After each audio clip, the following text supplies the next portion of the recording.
نحمده ونصلي على رسوله الكريم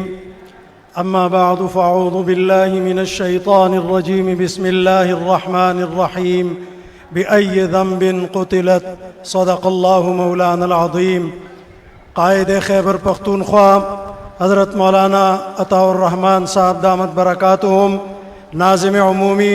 سینیٹر حضرت مولانا عطاء الحق درویش صاحب، سٹیج پر موجود اکابرین جمعیت علماء اسلام اور تاحد نگاہ جمعیت علماء اسلام کے کارکنان، ذمہ داران، آج ہم سب اپنے عظیم شیخ الحدیث حضرت مولانا محمد ادریس نور اللہ مرقدہ کی خدمات کو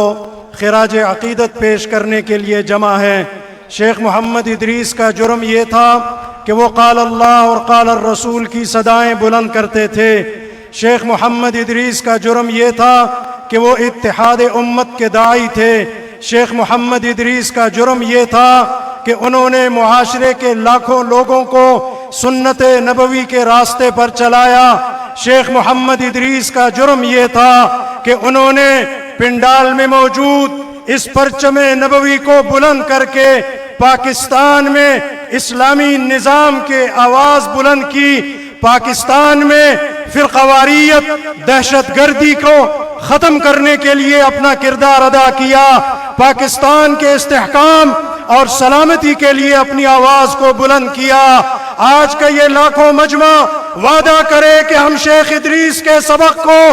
انشاءاللہ آگے لے کر چلیں گے اور قائد جمعیت کی قیادت میں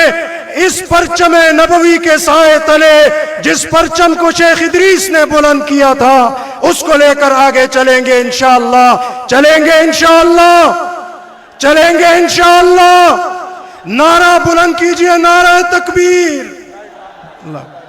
اپنے موبائل کی لائٹیں آن کر کے بتائیں،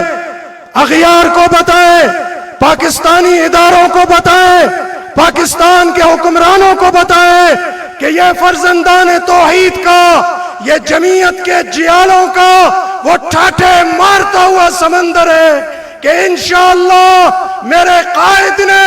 جس دن اس قافلے کا رخ اسلام آباد کی طرف موڑا تو اسلام آباد کی جماعت اس کو خوش آمدید بھی کہے گی اور پھر ان جعلی حکمرانوں کو ٹھہرنے کی جگہ نہیں ملے گی انشاءاللہ۔ وآخر دعوانا الحمدللہ۔